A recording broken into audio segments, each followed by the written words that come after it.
fire, for your jumping always to the call of duty.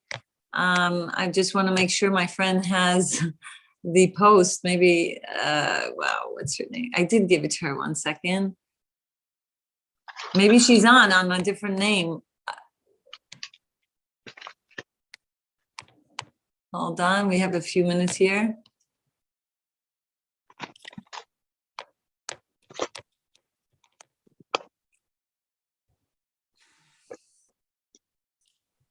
So I don't know if I should start that way, like, you know, to like talk about my joy. And we're talking about what's been going on in Israel.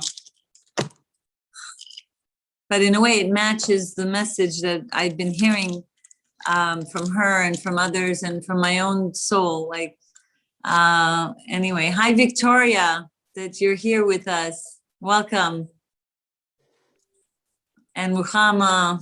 I'm still dancing the dances that we were here together in this beautiful room together, the last Shabbaton. I can't wait for the next one. Actually, we're planning a 3-day retreat, and also Orit Ryder will be doing a Shabbaton in LA, which we're now in the process of putting together. It's going to be in 3 months, but it's in the making.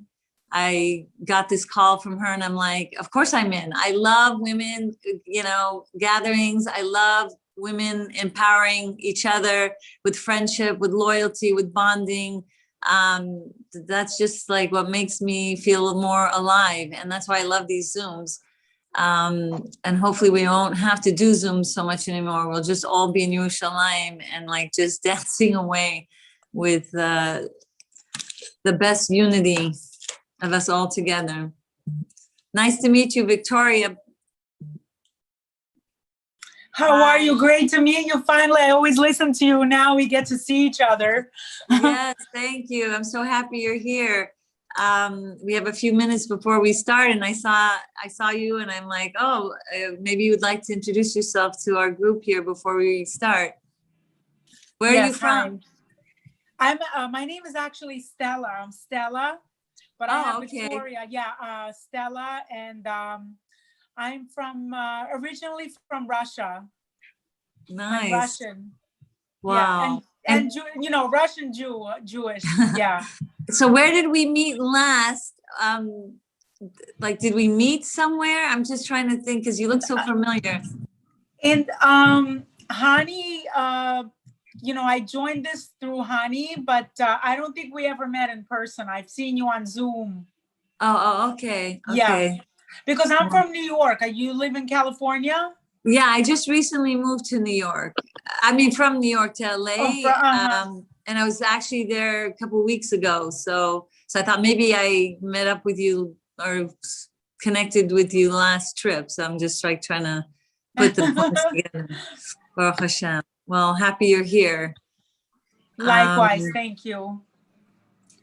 So I pray always that these connections, you know, continue. And it's actually so beautiful as the womanhood, sisterhood keeps growing, and that we all can connect with each other in a way that sometimes no other person can like replace that sisterhood connection. For me, sometimes I feel like, you know, this is like a real lifeline for me, even no words can really express. So I'm very thankful, especially like, you know, you have this opportunity when you have like a new blessing in your life and you're just bursting. You're bursting and feeling like you want everyone to feel the joy of life and to feel what positivity there is in the world, even in the midst of, you know, the heartache and the challenge that we've all been going through this past year. And I pray always words from my heart coming to everyone else's heart. So I am going to check and see if my beloved, yes, Adina, oh my gosh, you make me feel like jumping where you are. I'm in my living room, but I found the trick to do this. I figured it calms everybody down. Definitely, I'm there with you. So I guess without further ado, let's start the recording so I can introduce you properly. and no words can really introduce anyone properly. And I always feel like I'm short of breath when trying to like capture the essence of, you know, the neshama that's just endlessly amazing. So we are, I think, recording. Hi, everyone. Welcome. Hope and healing and reports from Eretz Yisrael. I just want to say that we've been going through a lot this year, and one thing after another, and we've had no space to like breathe through the labor pains of whatever's going on in our history and in the destiny of this past year. I was privileged to meet this special neshama, Adina Gres. She is a life coach, and more than a life coach, there's no words. By me getting to know her over the past few weeks, months, I don't know, I can't count the days since Passover. We've had a seminar in Lakewood. We've had journeys together since. Both of us were about to go to Israel, and ended up, she made it there, and I live vicariously through her experience. And when I heard her experience, I said, we must have you speak on My Neshama Connections. I know she has an incredible popular podcast called The Things I Think You Should Know. And the few that I heard, I was just like blown away by you at the convention event in Lakewood. And I just said, wow, a deep and caring neshama that needs to be even more heard. So thank you for joining us and for being you, really. Thank you. Can you hear me? We're good? Yes, we can. Okay, good. All right. It is really, thank you. Thank you for your kind words and for bringing me into this fold of what seems to be a group of amazing people and connecting. And it's so good to connect, and God willing, we'll be able to do this in person and, you know, see each other. But for now, we'll still go on the Zoom journey and we'll take what we can get from it. Today, we're going to talk about kind of like how I got to Israel in the first place, what I saw and what my experience was, and what, hold on, I only see myself, which I'm not sure what's, okay. And kind of also like where we could go from here and what, you know, what we could take away from it. So really, to understand how I got to Israel, we have to really start with the Pesach little retreat that I met Miriam on. That was now 7 weeks ago, and we met, and I was listening. She was about to get up and speak, and she started to give out like handouts to, you know, discuss during her speech. Now, you know, on Passover, as any holiday, Jewish or otherwise, you're really, as I like to say, deep in the food. Most people, whether it's a Thanksgiving meal or, you know, a Jewish holiday meal, you're deep in it. And Miriam proceeded to give out handouts of different things that she was going to talk about, and had something to do with energy and positivity. And in those words was, don't eat sugar. Here's what's good to eat. Here's how much you should sleep. Here's how much exercise you should get. And I think I stood up and I said, hold on, I don't know who you are, lady, but what are you giving this out now on Pesach? Like, we're not there yet. We're completely sleep deprived. We're eating ourselves out of oblivion, whether we're made it or someone gave it to us. And like, you know, what exactly would you like us to do with this? So I you know, I basically, you know, was a little bit like stunned, but obviously I shut my mouth and I sat back down. I listened to what Miriam had to say. And really, that's where it began. She really got me thinking. And everything that she said, of course, if you know Miriam, it started speaking to the soul.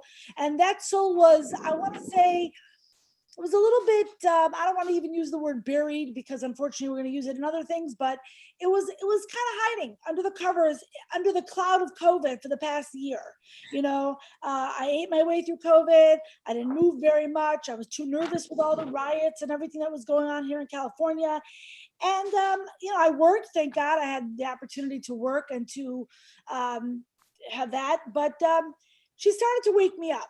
And so after Passover, I reached out to her to be a guest on my podcast.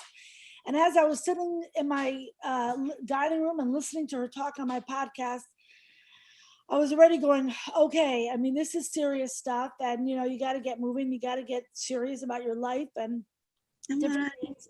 So she started to chip away at my soul. My soul started a little bit on Pesach, a little bit when I met her. And then a couple of things happened.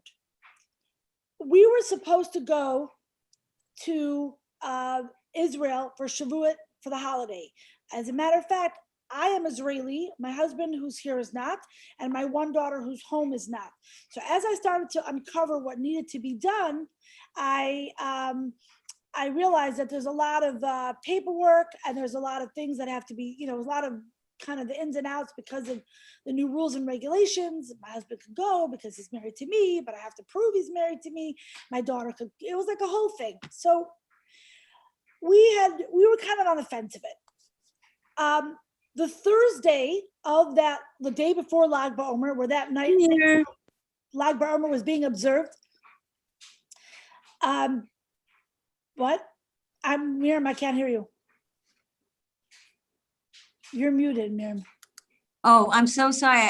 If everyone can mute themselves, I heard some background noise and I texted the person, yeah. Okay, so what happened was that we were kind of going back and forth if we were going to go to Israel. Okay, that was a little bit on the back burner. Then Miriam and I met each other in New York, and we were asked to come and do the seminar. And interestingly enough, the seminar's focus and the topic was how to help. It was for about close to 100 teachers who work with special ed children and their parents dealing with special ed children.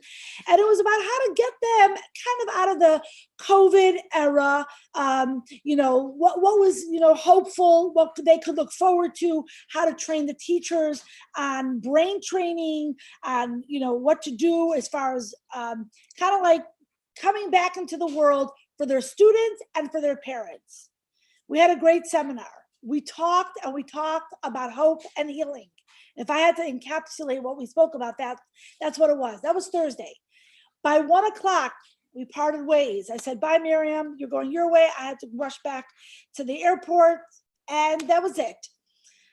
I got on the plane at about 6:30 p.m., and the one time I decided, I'm done. I already spoke to all my kids. Everybody was okay. Spoke to my husband, spoke to my office. I could shut my phone off. I don't need Wi-Fi. I don't need to check emails. It's 6:30 at night. And even though in LA it's 3:30, everybody seemed to have been settled. So I shut my phone off, the plane went off, and I fell asleep. And after 2-3 hours, got up a little bit, and I said, oh, this is so great. I could just read a little bit. I don't have to look at emails or text messages. Okay, great. At 9:15, I landed in Los Angeles. And the second I landed, I put my phone on, my husband called me. And my husband said, I spoke to our daughter. She's okay. But I only spoke to her once, but I haven't spoken to her since. And now I'm trying to find her. And I had no clue what was going on. I mean, as far as I was concerned, the world was okay. I had just left Miriam. We were good. We were having a blast. My sister, we were having a blast. I just saw my grandchildren before I got on the plane. Like, I had no clue what he was talking about. So I said, do me a favor. I'm going to get off this plane where I can take off my mask for a second. I'm going to go to the bathroom just so I can take off. Tell me what is going on. And then I started to see all the WhatsApps from my family chat. My daughter had started videoing beautiful things that were happening in Meron. Look how everyone's praying. Look how everyone's singing. Look at the gorgeous actos and everything. And then as you would go down further in the text, it was like, oh my God, I can't believe it. I'm trying to get out. Okay, we're trying to get a bus. Okay, oh my God, people are hurt. Hatzalah's coming, and like all the craziness. And I'm trying to follow. I'm trying to like scroll up to understand what I'm reading. I finally stopped, got off the plane. I said, Hillel, what's going on? So he told me what had happened in Meron, or what they knew at that point, which was not even much. And the kids were trying, who had been in Meron, were trying to get back to Jerusalem and back to their schools, my daughter included. And their buses, their regular scheduled situation did not work out that way. So long story short, thank God, by the time I got my luggage and got home and everything, whatever, my daughter had touched base with us at 6 o'clock and 7 o'clock in the morning in Israel. She got back to her dorm and all is good. I went to sleep. Obviously, the next morning, that Friday, we all woke up to just horrific news and things that were very, very mind-blowing. And as the names and the family names started to come in, it was even people that I knew. And it was just, there's nothing, short to say. It was horrific. And everybody was dealing with it. It was very difficult for my daughter. She was like, she didn't even understand what had just happened. This was the closest to, like, I even want to say 9/11 that she ever experienced. Also, she was born right after 9/11. And like, she never even could have comprehend such a thing, even though it was not the same, but in her, understanding of trauma. So that Friday we were sitting and we were talking about all this idea of going to Israel. And my husband and I said, forget it. We're not going to go for Shavuos. It's just not going to happen. That Sunday, I took my husband to the airport. He travels back and forth during the week for business. And I started to listen to the funerals that they had broadcasted around the world of these different families, of some of the American families who had lost kids. And at one of the funerals, they let the mother speak, which was actually, I hate to say, like, the most beautiful thing in the world, to allow a mother to speak at her child's funeral. And she got up and she said beautiful things. And one of the things that she said was, if I only could hug my son Donnie one more time, that's what I would want. And as I hung up and I stopped listening to all these funerals, I got this gut feeling in my heart that it kind of like was like someone tapping at a door that had already been tapping, but the tapping got a lot louder. I said, hold on. I said in my brain, I'm Israeli. I'm vaccinated. I could get on a plane. I think I need to go hug my daughter. That's what I need to do. Of all the different ways we're trying to help our children, I don't have words that could make any sense of this. But you know what? Let me call the travel agent. I called the travel agent. I said, hey, could I get on a plane? When does it leave this week? Can I go El Al? What do I have to do? What do I have to take a corona test? And within 5 to 7 minutes, he told me what to do. No problem. I'll book you a ticket. I called my husband after I did all that. And I said, hey, this is what I'm going to be doing this week. And he in a jest way, he's like, you're crazy. I said, look, Hillel, I said, sometimes once a year you go on a crazy fishing trip. No water, no running water, no. I said, you know what? That's your crazy, and this is mine. Okay, that was it. He's like, good luck, whatever. Monday, I took my corona test. Monday morning, I came to my office. I told my staff what I'm planning on doing, what we had to do. I remember it was right before payroll. I had to get a million things done. Left the office at 9 p.m. Monday night. I didn't tell anybody that I was going because I was really, really nervous. Like I wouldn't get past security or I wouldn't get on the plane because with all the craziness that's going on today. I only told one person that I would bring something for her daughter. My daughter's very close friend and roommate in seminary, and she lives in LA, and she was having a very tough time with this whole Meron thing. So the mother dropped off a little package from Trader Joe's, and that's what I brought for her. From the second I got on to the plane on El Al, it was like someone popping a cork. I started to feel my soul like breathe a little easier. Like I started to feel this like, oh, that's what I've been missing a whole year. Oh, I actually have more breath that I could take.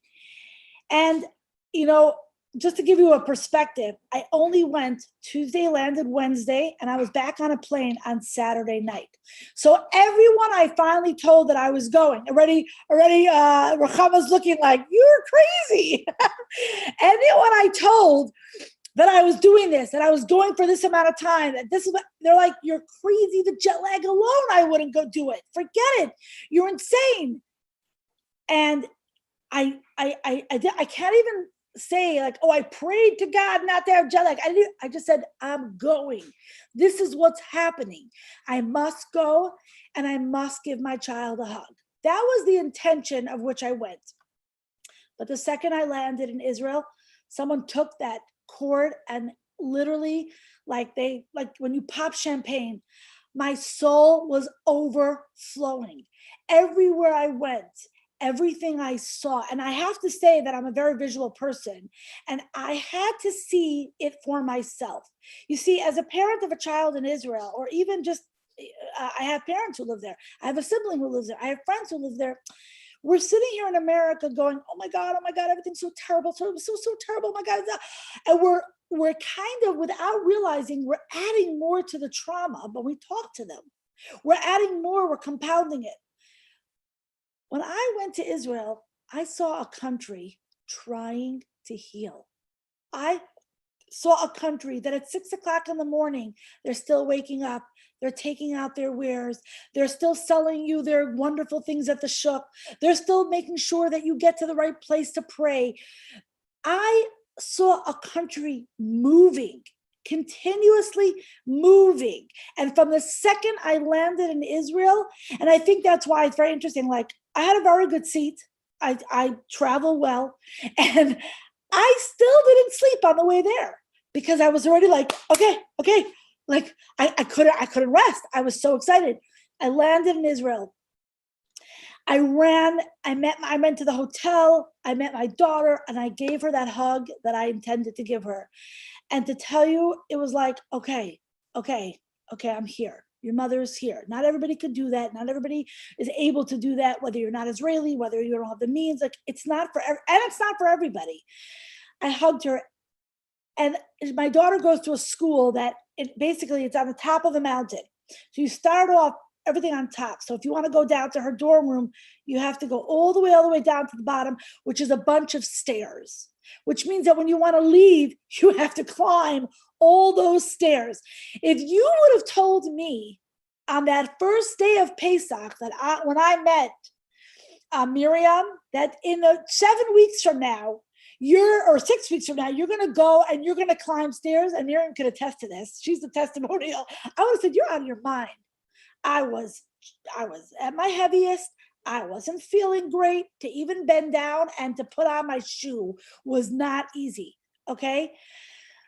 But it started with Miriam. It started with someone saying, you're getting ready for a journey. This is what probably speaks to you. You know that you need to sleep better. You know that you need to eat better because that's better for you. And when you start to, like, what I say, clear out the sludge, and I kept telling Miriam, the sludge is being cleared out. I'm doing like a roto-rooter for my brain. That's how I even had the idea to go, yes, I could have heard that same mother speak and that same speech, oh, I want to hug my daughter. And I could have walked away like, yeah, Yocheved, I would love to hug you. Oh, just consider yourself hugged by mommy. But I had that gumption and that guts to say, hey, this is what you're doing, because I was already, the train had already been going, and it was just another stop on the on the journey. So I get to Israel, and within 5 minutes of seeing my daughter, we go see my parents, which is another set of stairs. Hashem has a way of laughing at me, that's at the stairs. Okay. And then we go to her dorm, and she's like, mommy, like, are you, like, I really have to go back there. I have to get some stuff because she was going to stay with me. Like, is it okay? Do you really not want to go? And I said, no. I said, we're doing this. I said, we're doing it. She was shocked, and we did it. We did the stairs and we did the thing. And I just kept looking at everybody. And one of the things that I did was I chose to share my experience on Instagram. Now, I'm not a major influencer by any means, and I do go on Instagram from time to time. It's under my business name, Financial Concierge, and I'll do a cute little, positive message, or I'll talk about things, or I'll show you my food before the holiday. But sometimes when I travel, I'm a little hesitant about it because I don't know. I don't know how people feel. They're seeing me do something, and I don't want them to feel bad or whatever it is. But for some reason, I wanted to like collect it in a journey. And I didn't even realize, I never really looked who's watching me and what they're, do I know you? Do I not?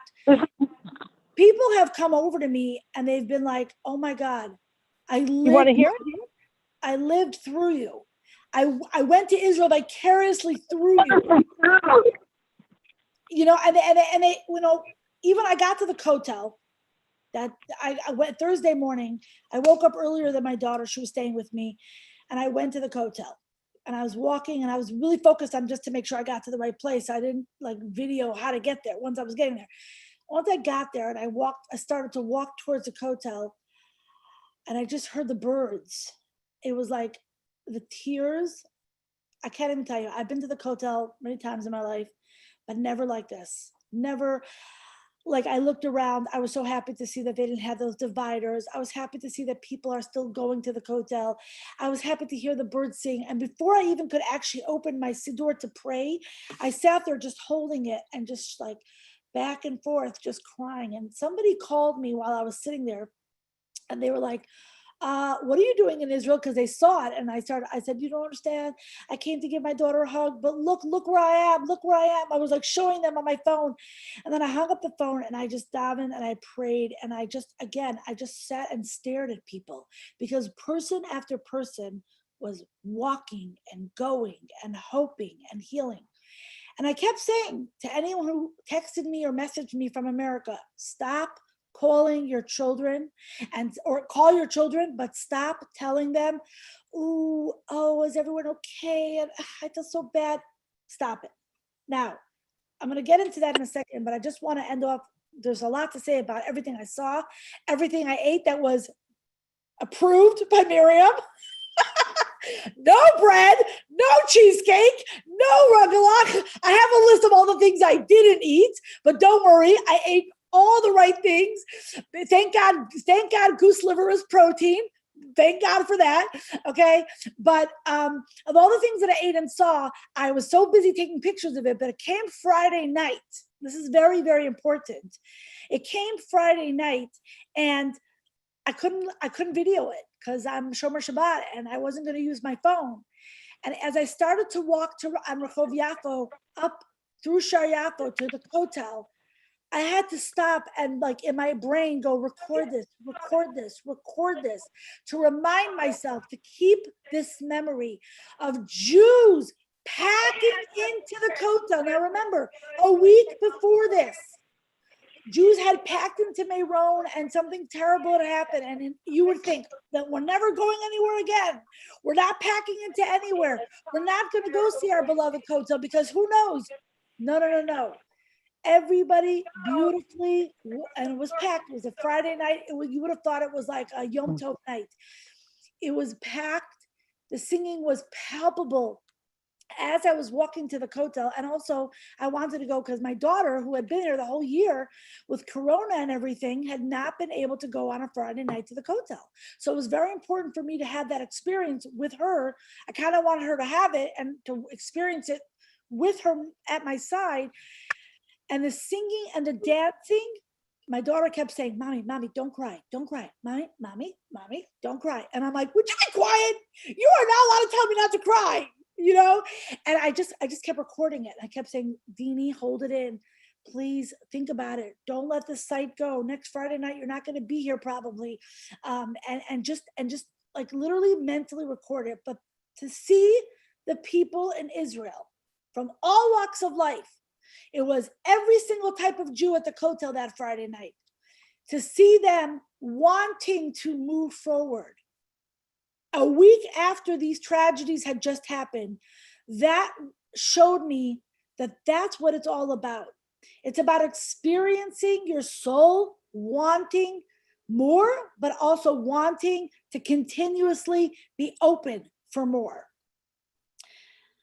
I can honestly tell you that this was a trip that I did not have jet lag. I was tired at the end of the day, like everybody else would be tired after running around Israel. I did not have jet lag. I came home Saturday night, landed in Los Angeles Sunday morning. I had Sunday to like chill, recover, because it wasn't a weekday. That's definitely, I will say that it's a good idea for anybody who's working, if you ever go to Israel, to do that.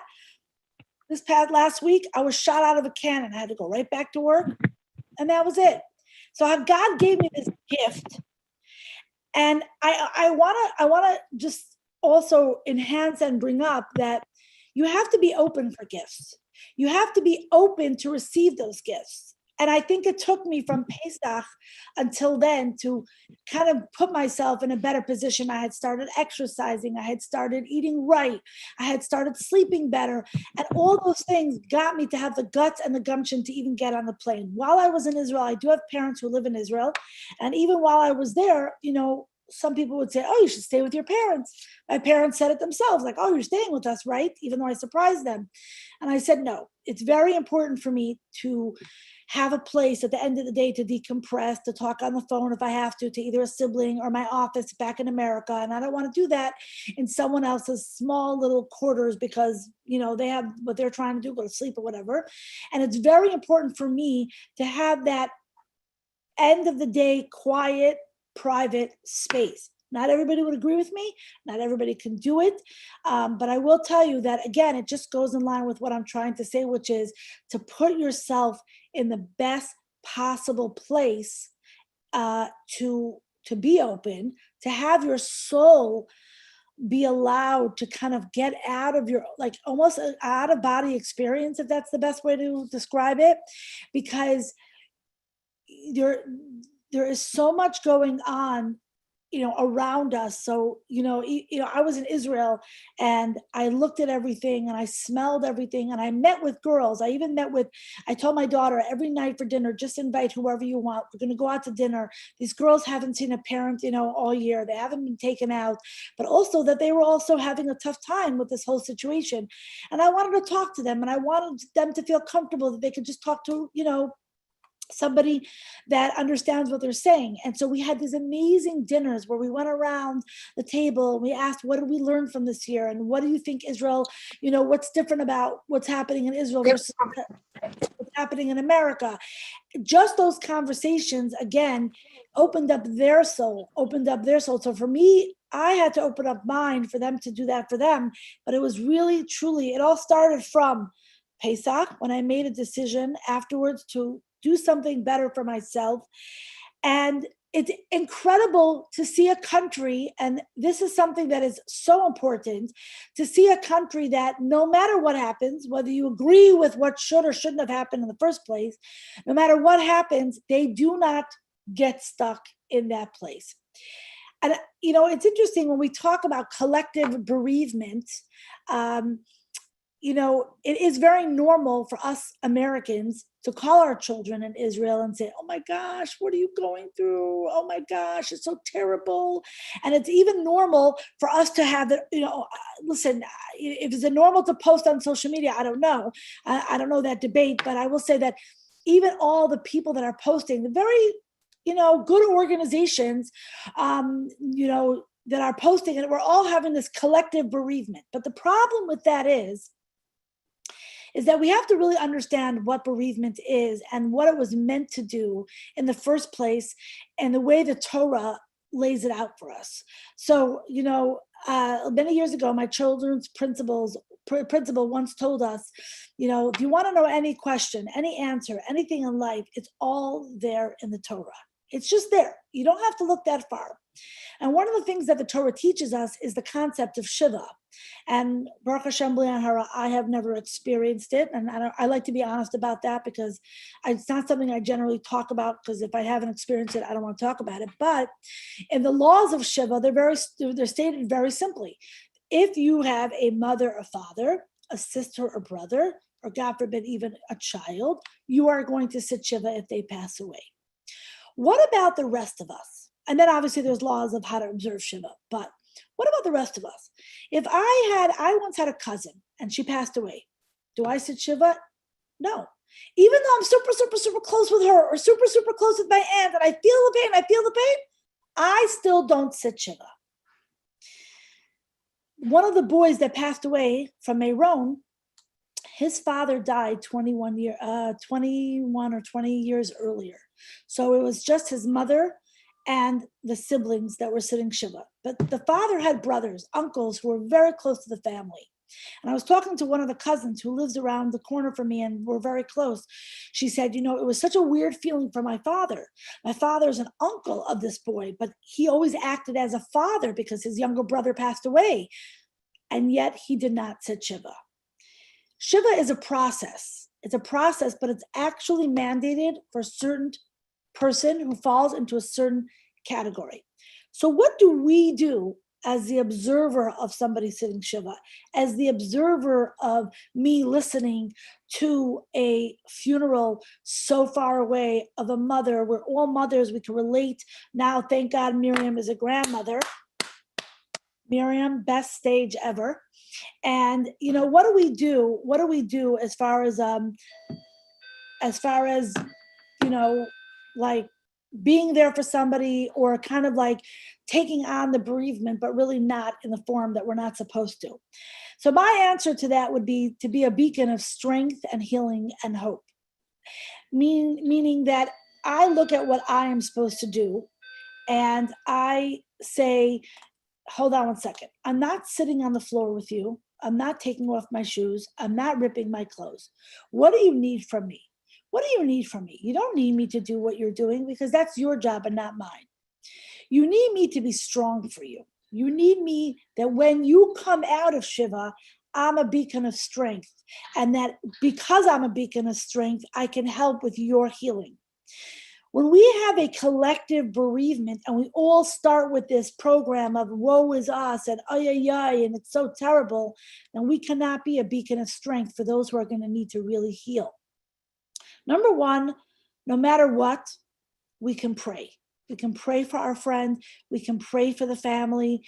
We can do any of that because we have our heart, we have our soul, we have God, and we can talk to God. However you pray, you can pray with reading the Siddur, you can pray with reading the English, you can pray with just, dear Hashem, dear God, please let, so-and-so be okay. That is never taken away from us. I want to tell you a story.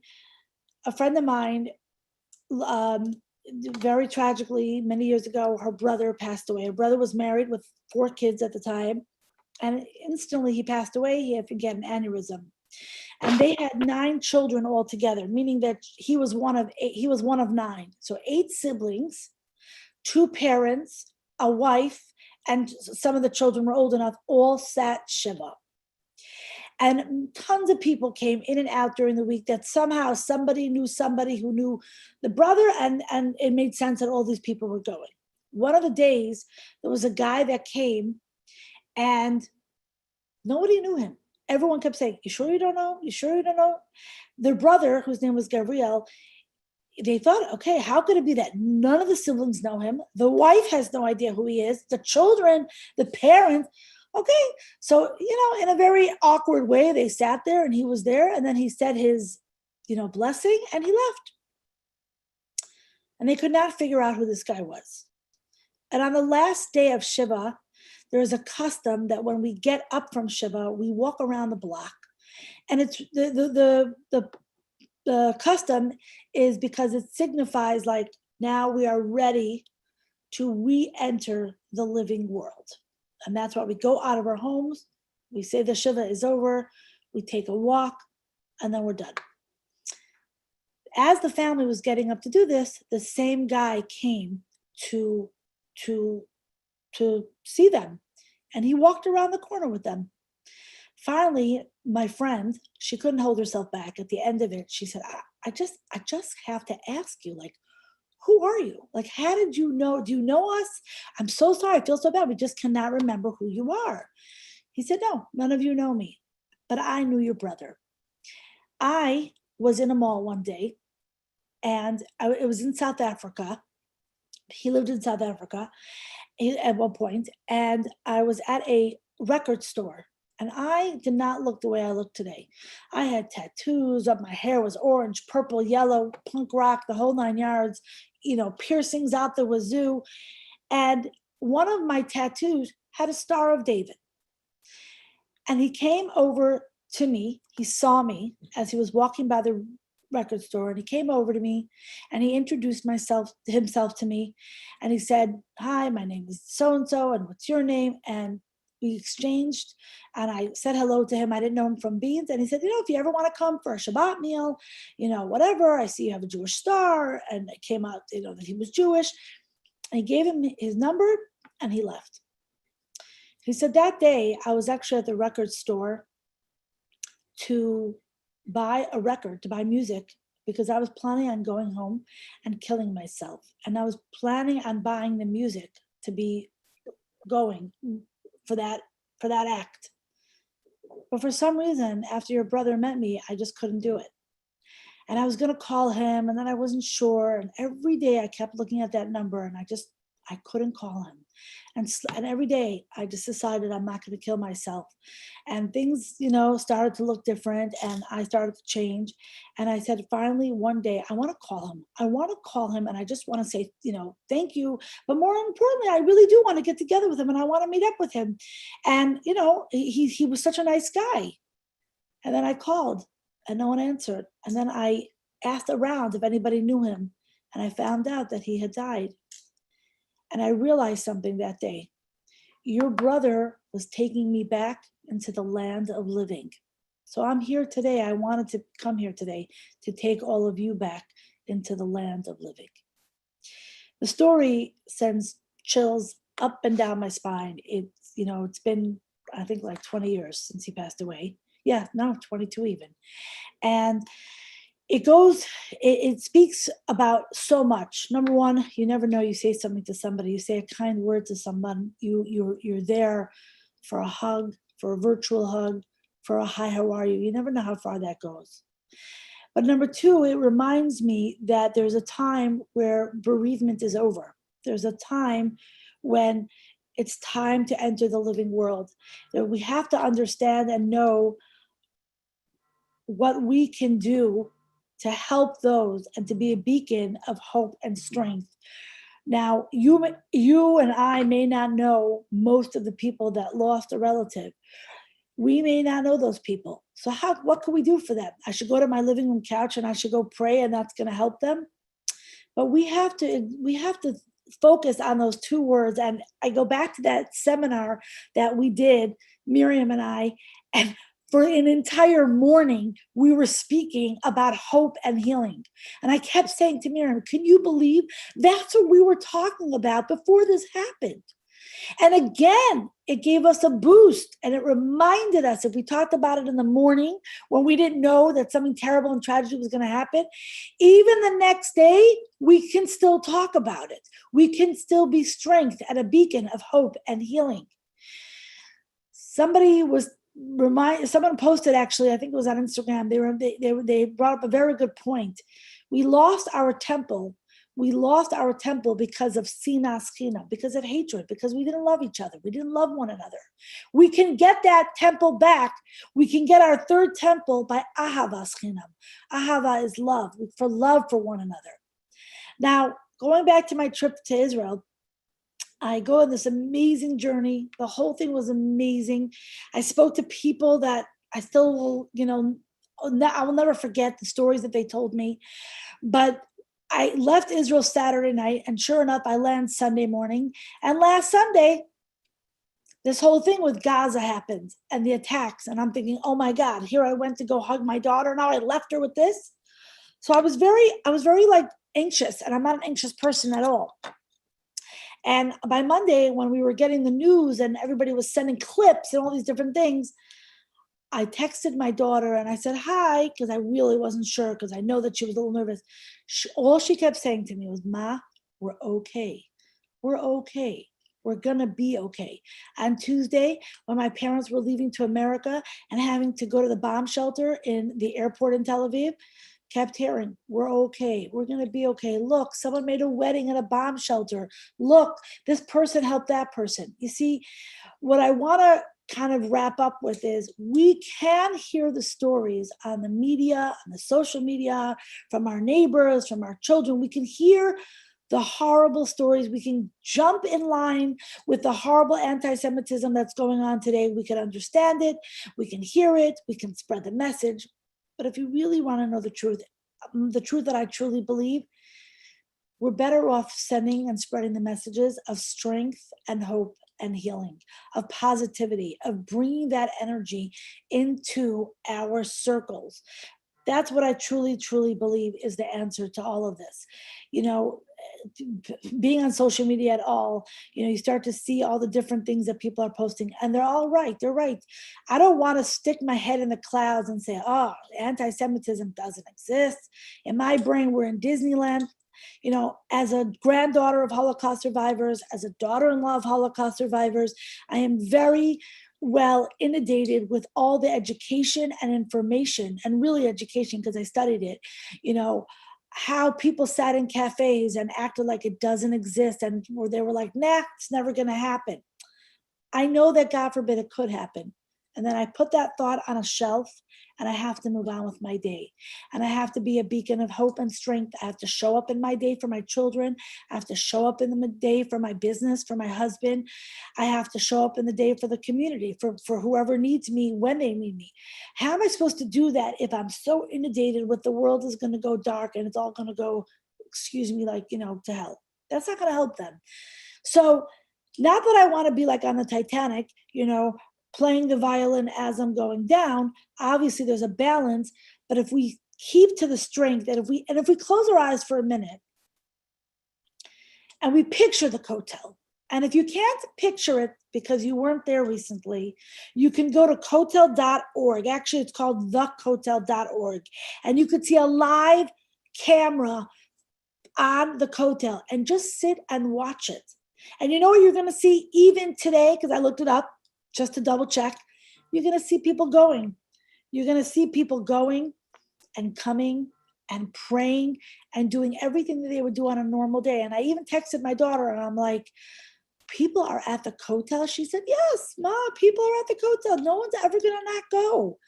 So sometimes we have to make ourselves that video that I was trying to record and trying to inhale on Shabbat when I knew I couldn't do it actually with my phone. If we didn't go to Israel, find your own little space of peace. Find your own little part and place where your soul could be let free. That could be anywhere. That could be you going out to a cafe and getting a coffee. But what I learned from my experience is actually three things. Number one, it is not my job to continue to grieve when it is not my job to grieve. My job is to be a beacon of strength and hope and healing, and that is what I will continue to do. Number two, Israel, and this is the reports from the underground, Israel, thank God, is resilient. They are beautiful. They want the best for their country. No matter what our president tells them to do, they will do it if they feel it's good for them. And they get up every morning and they continue to move on. And if they can do it, so can you. And the third lesson that I really, really took away from all of it was sometimes you got to prepare yourself for blessings. Sometimes you got to put yourself in the best place possible to get the best results. So I don't see any faces, but I think if there's any questions, I'd be happy to answer them. Oh, there's Miriam. And I think that's, do you have any questions or so comments? Beautiful. Everything that you said, I am re-inspired all over again. And I'm so happy that we had this opportunity to like have more people hear you, and your words penetrated mine. I mean, I was crying throughout the whole thing. And again, I was like in such experience of wanting to be there, wanting to give everyone a hug, wanting not to grieve, wanting to be a beacon of light. And we're so on the same page that it was just like, we have to be of strength. We really do, because so many people are struggling and are like, not able to breathe through what's been going on, between every labor contraction of each and every part of the year that we've gone through. So I really pray that you should continue to do what you do and be a beacon of light in the way that you know how. So beautiful. Thank you. Miriam, I want to tell you something, since you have labor and delivery on your mind. I'm upgraded to a doula now. I was at the labor room the whole time, and I got a free course in the midst of hands-on duty. I tell you, nothing prepares you for that than just doing it and being there yourself. That's the best education. But it's interesting because somewhere in the Gemara it talks about it, and I didn't have time to look it up, but that is what the Jews do go through. We do go through a birthing process, of going through a pain of birth, right? In order to get to the other side. And there were times in Jewish history where we had the pain and we did not come out well on the other side. But something to remember, since you just did it, anybody who's in active labor, and I learned this from being with a friend, not myself, can't say that I had the best experiences, but anyone who's in active labor, I'll never forget, a nurse once told me, why do they tell a person, breathe, right? So I'm not a doctor. She said, there's parts of it that for the physical body, it actually helps your actual labor. But the other reason is because it's a reminder. It's like, if you didn't stop to breathe, you think, forget it. This is over, because it is the most, kind of like animalistic thing almost, right? You don't tell a kangaroo, and you don't tell a lion, you don't tell a cow, breathe when they're having a child. No farmer or vet, I'm pretty sure, ever tells that to an animal. Why do we say it to ourselves? Because we're reminding ourselves, this is okay. Take a deep breath. This is what's supposed to be. Even this pain, it is supposed to be. I can't say, like I said, knowing one of the mothers, and that was about it. I could never stand in the place to tell a grieving person, let alone a mother or a father, what they're supposed to feel. But I can say that as a friend of a grieving mother or father, I really truly believe that they need to come back into a world that is energetic, that is soulful, that is hopeful. Otherwise, why are they coming back into our world? For them, when you think about it, they're under their covers. What am I getting out of my house for? You have to remind yourself that sometimes we are bigger than just who we are. And life, and especially I believe, being part of the Jewish people is you have a responsibility to yourself and the greater community at large, whether that's your 2-3 blocks or the people all together. And I saw that when I was in Israel, and I took out, girls from London, from South Africa, from New York. I didn't know these girls. Maybe my daughter probably mentioned to me 7 times their names, but don't remember that. You know what I mean? My mother, my daughter, she kept saying, Mommy, remember I told you about Remember I told you about Emma? I said, oh, okay, yeah, sure, yep, that's right, that's Emma. But you can see that meaning coming from Los Angeles, California. What were they sitting? They had a pizza. They had a pizza. It meant the world to them for someone to understand that they needed to let out their soul and they needed to have a breathing. And that's really why you just never know. We think that we are living in our own world, and that was the thing we discussed about the COVID. Coming out of COVID, we did live in our own world. We did. It forced us to do that. But as we re-enter this world, and that's why I'm so blessed that, I haven't gone away for Pesach in 25 years. And we decided to do it this year. And it was just to meet Miriam. It's for me just to meet you, honestly. We were back and forth whether we're doing going backwards. I keep that's why it's like, oh, you went to Israel. People don't get it. It's not that I just went to Israel. I met the right person who told me the things I didn't want to hear. I listened to that. Then I said, come on my podcast. I didn't even know what she was going to talk about, but I'm like, okay, fine. Now I really have to listen to it. And just the interaction. The next thing you know, we're going to the East Coast together. On the bed. I just want to tell you, you did think in order to become a grandmother, I don't know if you know this, I'm going to say it publicly, when you travel a lot, then you know something's coming, because the second you get home, it's all over. That's really what it is. So when we think of every day is in a chain of events, and it sounds so, wow, that's so soul inspired. I'm not there yet. It's the best place to be, because that's really when I think about, like, oh, how did I go to Israel? Because of all the little things that happened before.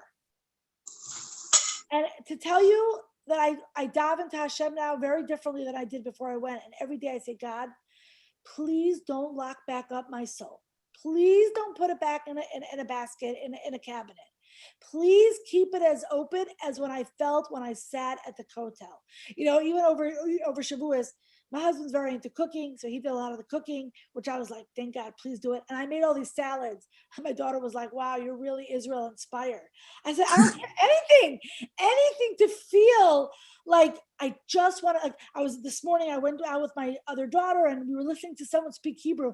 My daughter was like, why are you listening to that conversation? I said, I have no idea what they're saying. I'm just listening to the Hebrew. It's like, that's what I asked. But I implore anybody listening to this to understand that even now with these rockets and everything that's going on in Israel, I have a child there and I can honestly tell you, B'lev Shalom, with a full heart, that she is still in the best place. And she said it to me. She said, Mommy, I can't go here and I can't go there, but I love Israel. I'm supposed to be here. So I think that we have to try to recreate that when we can't go to Israel. We have to try to recreate a place where our soul is not locked in a box. We have to put ourselves in the best position and make different. And I will say, I know it's not very California politically correct, but you know what? The world is trying to open up. Let's get there ahead of it and let's open up. Amen. Amen. It's perfectly said, because the Rebbe used to say, Machdo Eretz Yisrael, that wherever you are, bring Israel to you. And, even some of the teachings of Hasidus says that, the holy acts that you do bring the land of Israel right around you. Like, it's like this aura of Israel that surrounds you by the acts of kindness, by the kind word, by the ability to tolerate one another, to love each other, even through some disagreements. And the smallest of things brings the Eretz HaKodesh around you.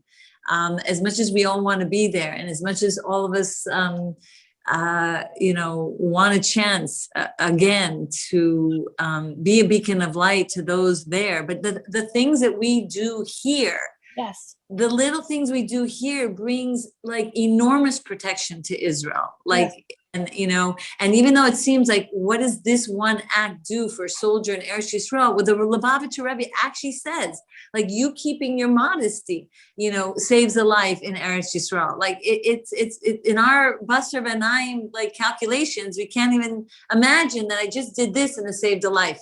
Like, we're not seeing the ripple effects. And that was the whole message of Shavuos that we spoke about the last Shavuos class that we did, that the voice of God in the Har Sinai experience, there was no echo. And the message was like, we may not be seeing the echo back of our good deeds, but our voice, our deeds are penetrating the world, just like God's voice penetrated the mountain and didn't create an echo. Right, and I'm just going to add something. Speaking about Shavuos, since we're all women, and I think it speaks very much to us. Obviously, in the Megillah of Rus, there's that story of, Orpah said, "Hey, look, this is not for me. Sounds great, but you guys go ahead without me. I'm going to turn back." And Rus said, "No. Your nation is my nation, and I'm with you through and through." So one of the questions, and people say, why did Orpah, what was it about it that she said no to? And I found a very interesting answer that someone said, because she had a prophecy, she knew that her children were not going to keep it. They were not going to buy into it. So she would do this, and she saw, which was true, in future generations, they would go up against Rus's children. So, and it wouldn't connect with the fact that, oh, look, our grandmother took this upon themselves. So she decided, let me just walk away from it. So Rus says, I want this. I want to buy into it. I want to go with you, Naomi, wherever you go. So it's an interesting point, because in the very beginning, that's what Rus says. Right away, she says it. But then they go through a little bit of a journey. All of a sudden, they have no money. They have to go schlep to another place where, she used to be a very rich person, her mother-in-law, and now she's not. They have to kind of go with their heads bowed down, right? All along, what was the godless of Rus? Was that she once said, oh, I'll do it. I'll be like you. Take me with you. No, it was that all along the way, she still kept saying it. We'll be poor, but I'm with you. We'll have to go and gather from the outskirts of the field. Don't worry, I'm still with you. Even Naomi was had a conversation with her. The first time you see them trying to talk, they're not really talking because they're always observing her. Like, you're still with me? This is, you understand we're poor, we're nothing now. You're still here? And then the second time she has a conversation, but she actually they have a dialogue. Even the Megillah shows the dialogue of who she's, what does Boaz want from her, and how she can marry him, what she has to do. But again, she still says, I'm with you. Now, how do we know this? How do we know that she still says it? Because I read the Megillah from cover to cover, but she doesn't really say it.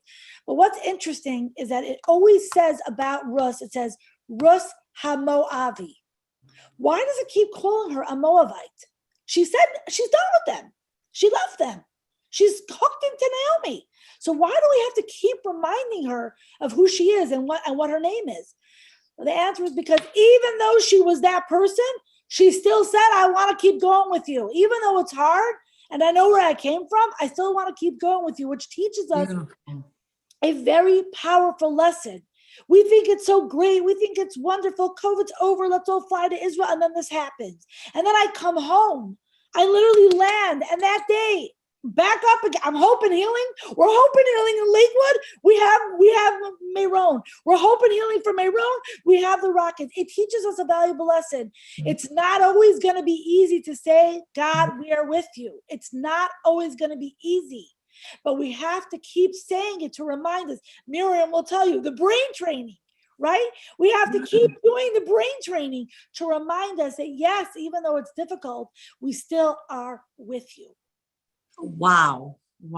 There's no more words to say after that. That's exactly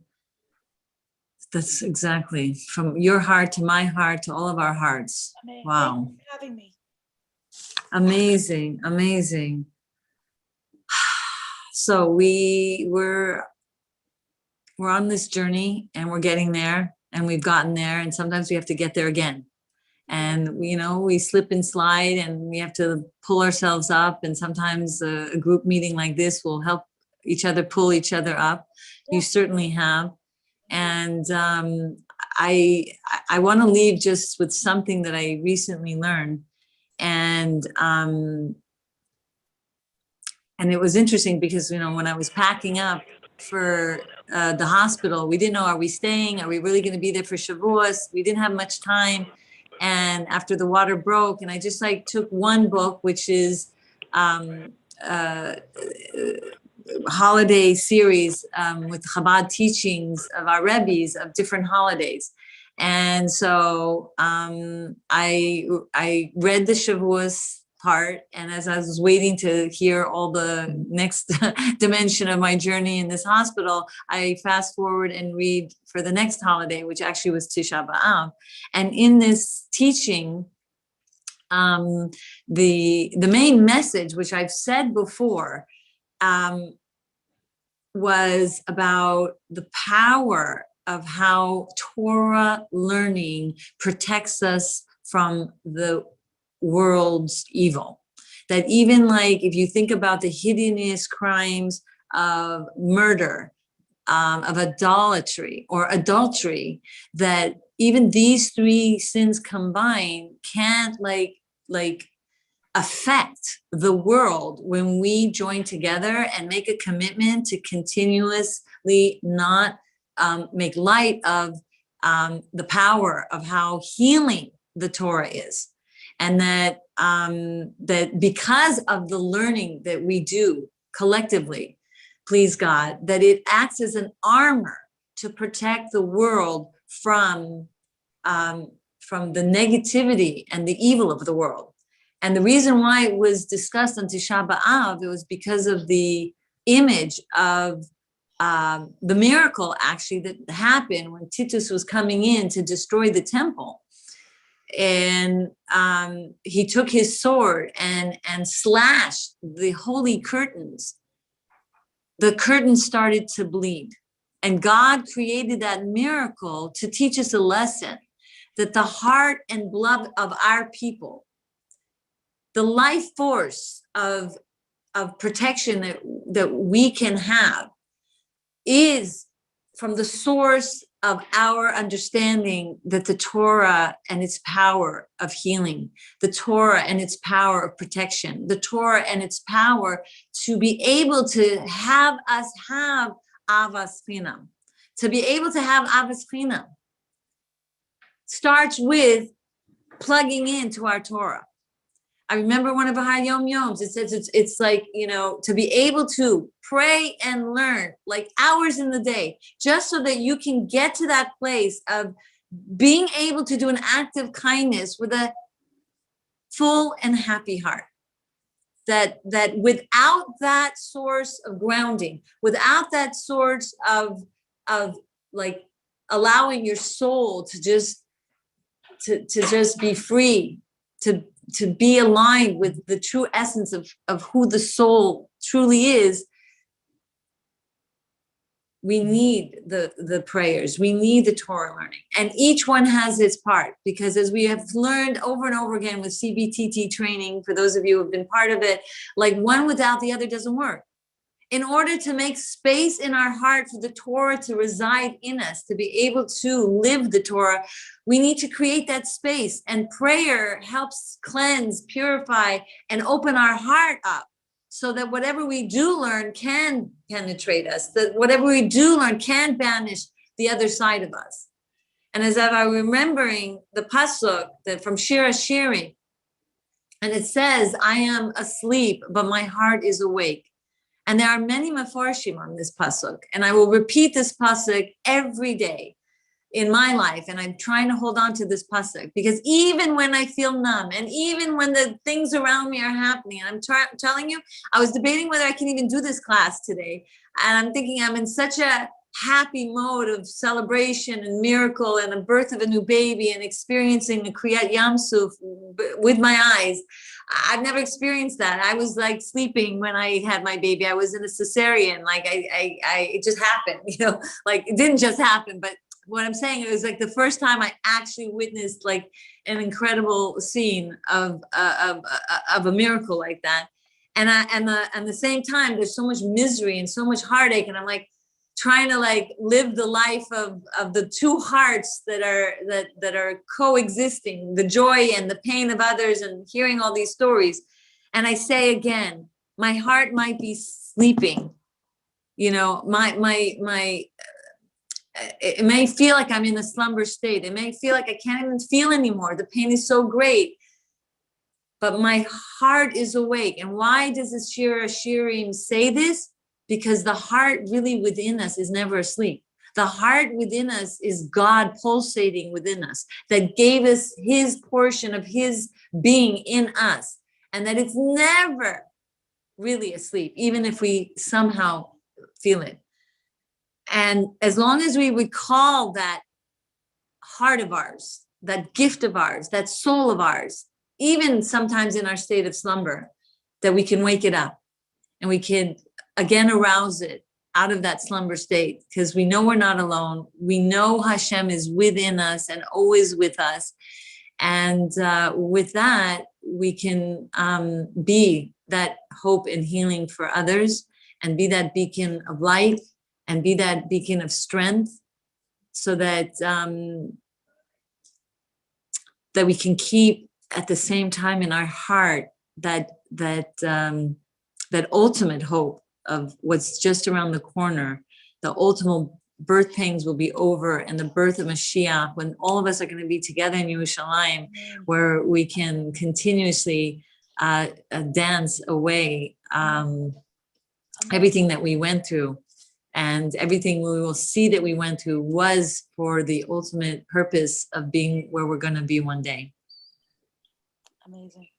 Thank you. So I definitely like to open the panel here for anyone who would like to ask questions, share, since this is a Neshama Connection group. And thank you for being patient with my journeys and my travel, that we finally did get back together here on this auspicious day. And thank you again, Adina, Gres.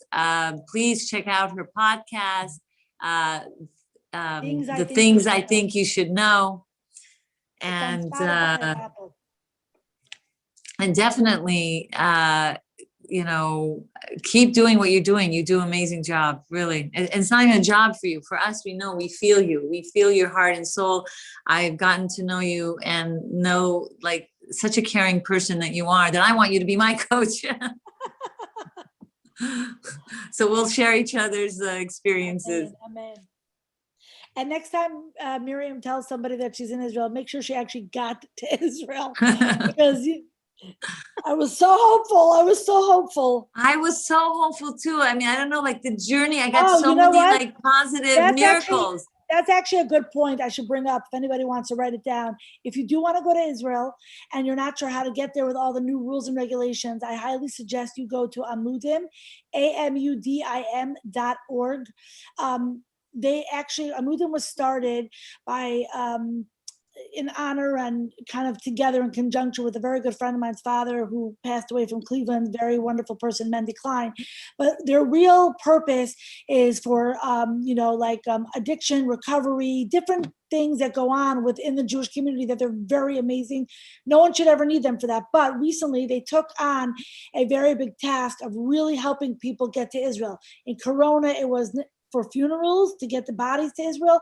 But if you want to know what you need to do, anywhere from what documentation and what paperwork you need, go on amudim.org, contact them, and they will help you. Had it not been for them, I would not have known that I had to take an antibodies test in Israel to get back. So yeah, thank God I was storing, and my friend whose father the organization is the name of, she's like, you have to do this. And I'm like, oh my God, thank God you told me. So amudim.org if you want to have any information there. Wow. So I'm going to open the panel for anyone who's out there. Hi, Esther. And I want to thank Hannah Miriam Guterres, who's constantly partnering in soul journeys. She's making the beautiful flyers. She's making the Zoom meetings possible and more. A really amazing neshama. Thank you. Oh, hello, my dear Devorah, my classmate for 20 years in Great Neck when I was back and forth in Great Neck. Happy to see you here. And I don't see everyone, but there's so many people here. And wow, Ari and Miriam, who is also a CBTT sane volunteer who's joined forces. Wow. We love Israel. Our heart is with Israel. And I see that there is no questions here. It's hard. I never like to say goodbye. Maybe Hannah has to unmute them, actually. Hold on 1 second. It could be some people want to speak. I see a message here.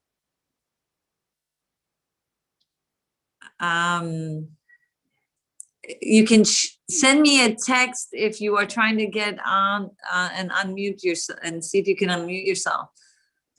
I'm trying to unmute here myself. Disconnect.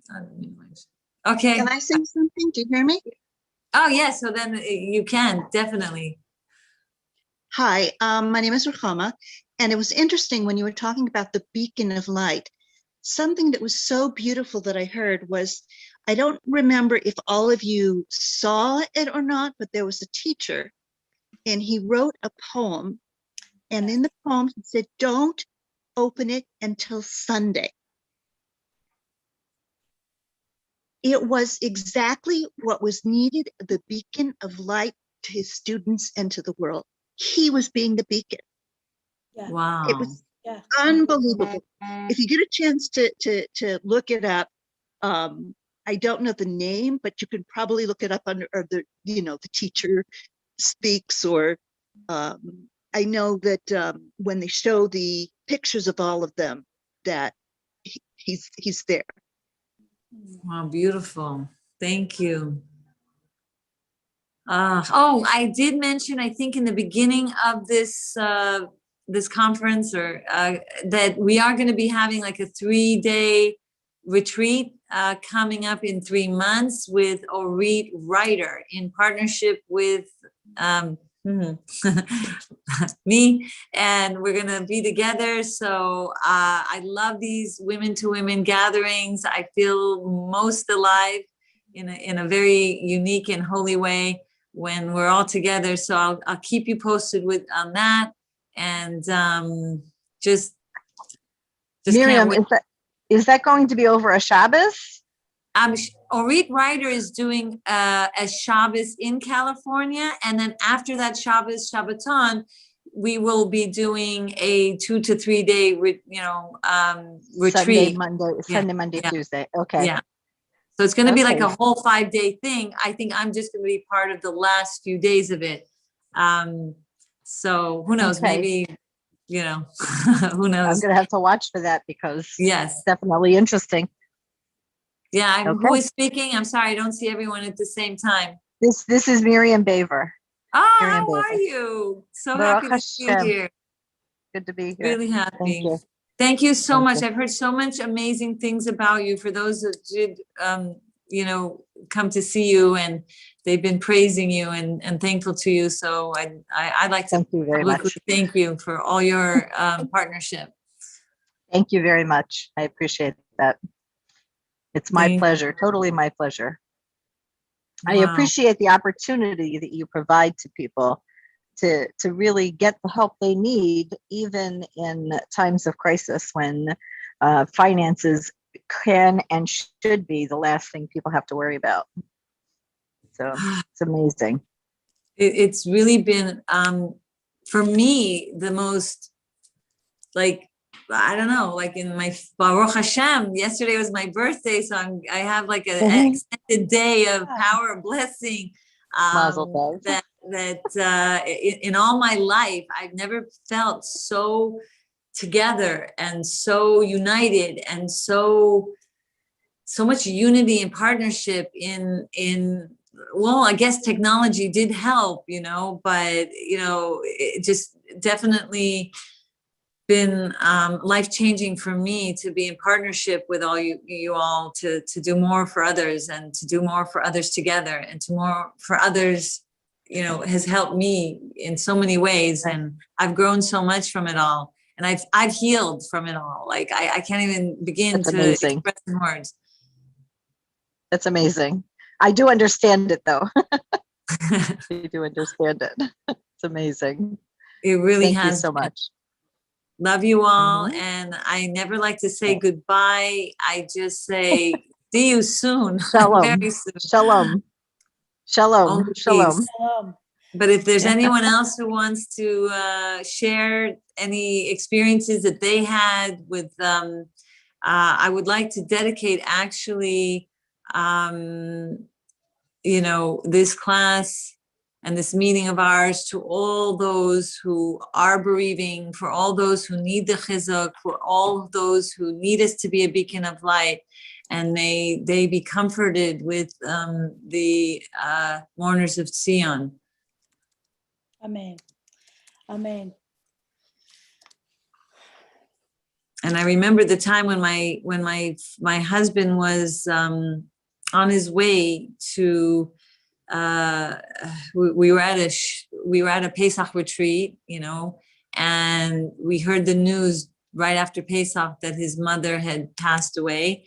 And when we were actually sitting that last Shiva, because there wasn't really a Shiva, because of the holiday, but the rabbi actually said that, the reason why it says of all names of Hashem, that the name Hamakom, is a strange choice of all words. Like when you're talking about God coming to you and saying, here I am through the messenger, here's the message that I, Hamakom, God, is, with you and in your grieving, and may all the mourners, come together and he was saying why this word hamakom, and he said because the word hamakom means place, and nobody can take the person's place. And God's reminding us that, it's hard, and there's nothing, no words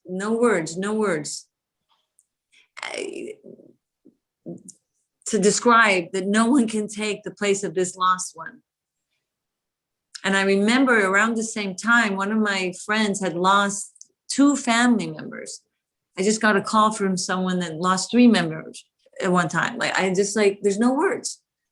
And she told me that she went to the Rebbe because she was just so beside herself that she had lost not 1, now 2.